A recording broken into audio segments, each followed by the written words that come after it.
কুনমিংয়ে আমি যখন ট্রানজিট করি 2 ঘন্টার মতো সময় ছিল, সেখানে একটি বিষয় নিয়ে আমরা কথা বলেছি। সেটা হলো যে আমরা চিন্তাভাবনা হচ্ছিল যে চিকিৎসার জন্য বিকল্প জায়গা হিসাবে কুনমিং হতে পারে। আমরা জানি যে ভারতের সাথে চিকিৎসার জন্য যারা যেতেন তাদের একটু ভিসা নিয়ে সমস্যা হচ্ছে কি, সেটা যেহেতু হচ্ছে কাজে একটা বিকল্প উৎস পেলে সুবিধা হয় এই হিসাবে কুনমিংকে চিন্তা করেছিলাম আমরা। এবং কুনমিং এর যে ডেপুটি গভর্নর উনি এসেছিলেন এবং ওখানে কথাবার্তা হয়েছে যে তারা এই ব্যাপারে 2-3টি হসপিটালকে আইডেন্টিফাই করেছে। আমি বলেছি যে ভিসা যেন সহজ করা হয় এবং ভিসা ফি যেন কমিয়ে দেওয়া হয়, যাতে আমাদের পেশেন্টরা ওখানে গিয়ে সহজে চিকিৎসা নিতে পারে। বেজিংয়ে প্রথম দিনটা খুবই হেক্টিক ছিল, কারণ আমি পৌঁছেছি ভোর মানে রাত 12টার পরে, মানে প্রায় 1টা বাজে তখন আমি যখন বেজিংয়ে পৌঁছেছি। তো খুব স্বল্প সময় hotel state guest house Diabate ছিলাম আমরা। ওখানে স্বল্প সময় কাটানোর পরেই আসলে সকাল একেবারে 9টা থেকেই আমাদের কার্যকলাপ শুরু হয়ে গেছে।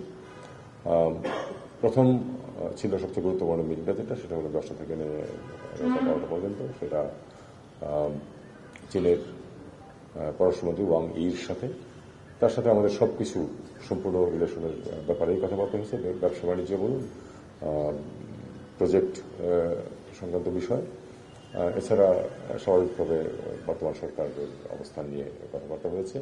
আমার সাথে 3 জন উচ্চপদস্থ কর্মকর্তা ছিলেন।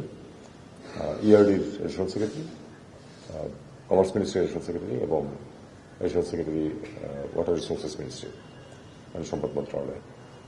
তো আমরা মোটামুটি এই আলোচনা এবং তারপরে লাঞ্চ ছিল, সেটাতে আমাদের বেশ সময় কেটে গেছে, দুপুর পর্যন্ত লেগেছে। বিকেলে প্রোগ্রাম ছিল আসলে একটু যাতে ওই যারা অর্থায়ন করে যে প্রজেক্টগুলি, তাদের যে প্রতিষ্ঠান আছে সেই প্রতিষ্ঠানের সাথে, এবং মনে হয় বেশ ফলপ্রসূ আলোচনাই হয়েছে। সেখানে ইআরডি সচিব, অতিরিক্ত সচিব মানে যথেষ্ট তথ্য দিতে পেরেছেন এবং আলাপ আলোচনা ভালো মতোই এগিয়েছে।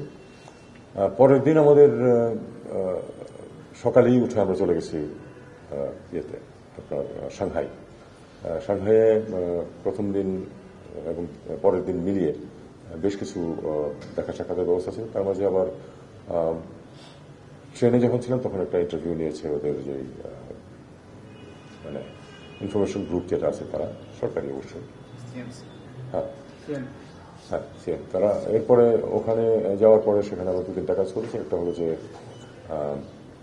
ওদের যে ইনস্টিটিউট অফ স্ট্র্যাটেজিক স্টাডিজ যেটা আছে, ওদের ইন্টারন্যাশনাল স্টাডিজ, তাদের সাথে একটি সেমিনার ছিল। সেমিনারে মোটামুটি রিলেশনের সব দিক নিয়েই কথাবার্তা হয়েছে।